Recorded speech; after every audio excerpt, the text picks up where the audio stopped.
Monkey and I got a message from the forum. Say hi, Monkey. Reader Shannon asks, Paul, I would like to know how something works. We had a bottle of soda in the trunk of our car and it froze. When we thawed it out, it was still bubbly. Why didn't the carbonation go away? Was the ice carbonated? And how come when you drink soda from a Twizzler straw and that's okay, but if you accidentally drop the Twizzler in the bottle, all the carbonation is gone? That's an excellent question, Shannon. It all has to do with carbonation, and it's best illustrated by this video I found of a man at a frat party lighting his own farts on fire. As you can see by this video, this man, much like your bottle of soda, has a gas which is under pressure contained within. The body, much like your bottle, actually help contain the gases until they are released. The man's release of these gases, called flatulence, is exactly like you untwisting the cap on your bottle of soda. But what does this have to do with your bottle being frozen and unfrozen? Well here, let me explain. This man's body, much like your bottle of soda, is unaffected by the outside air. Whether it is freezing cold or extremely warm, the gases within will stay the same. It is only when the gases are exposed to air that they have a violent reaction.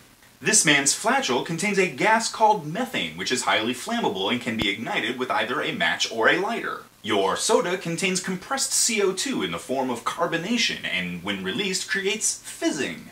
Since the CO2 is packaged under pressure, it is only when it is exposed to air that it releases its gases. Therefore, when it was frozen and thawed, the carbonation was unaffected since it was contained under pressure. So, does your ice contain carbonation? Well, in a sense, yes.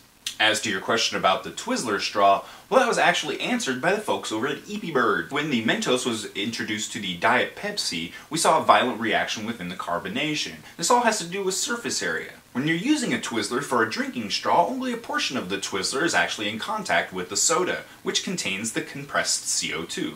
That little bit of Twizzler you're using as a straw actually does degas a certain portion of the soda. But since there's a larger portion of soda around the straw, it doesn't have that much interference.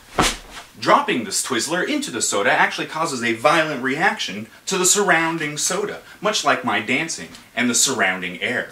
As you can see, I'm disrupting large portions around me, therefore irritating everything and releasing all the CO2 gas. Much like that man's sweater catching on fire. You notice when he started patting it, he just produced more oxygen, allowing the sweater to be consumed quicker. So Shannon, I hope that answered your question, because I know soda questions are very important to you. And remember kids, keep those questions coming. I sure do like answering them. Until then, I'll leave you with this wonderful footage of a man lighting his friend on fire with the gases expelled from his ass.